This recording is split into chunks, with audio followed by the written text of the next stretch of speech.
जय माता दी दोस्तों, मैं सांत्वना पांडे, आप सभी का मेरे चैनल पर स्वागत है। तो दोस्तों, आज मैं आपके लिए एक माता रानी का भजन लेके आई हूँ, एक बार ज़रूर सुनिएगा। धन्यवाद। नव दुर्गा हमरे घरवा आय गईले हो, माय अम्बे हमरे घरवा आय गईले हो।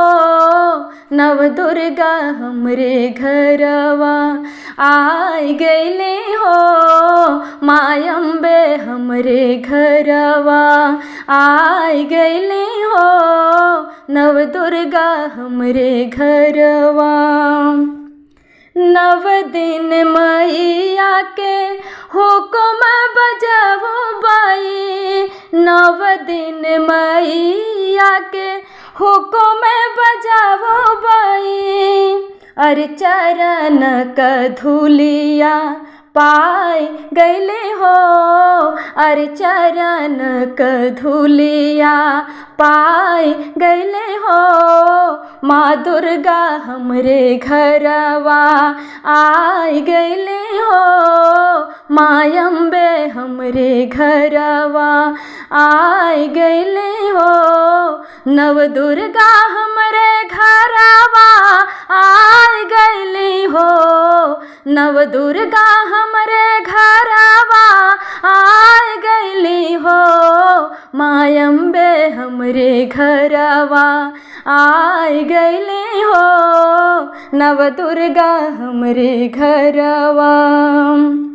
नव दिन मैया के ज्योतिया जलावो बाई, नव दिन मैया के ज्योतिया जलावो बाई। अरे देखे के सूरतिया आघाय गईले हो, अरे देखे के सूरतिया आघाय गईले हो। नव दुर्गा हमरे घरवा आय गईले हो, माय अम्बे हमरे घरवा। नव दिन मैया के पववा पखारा बाई, नव दिन मैया के पववा पखारा बाई। अरे पाई के चरनिया जुड़ाई गईले हो, अरे पाई के चरनिया जुड़ाई गईले हो।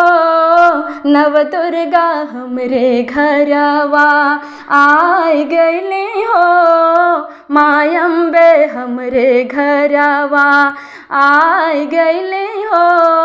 माँ दुर्गे हमरे घरवा आय गईली हो, नव दुर्गा हमरे घरवा आय गईली हो।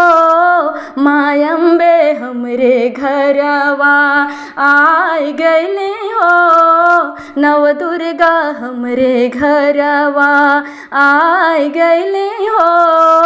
नव दुर्गा हमरे घरवा।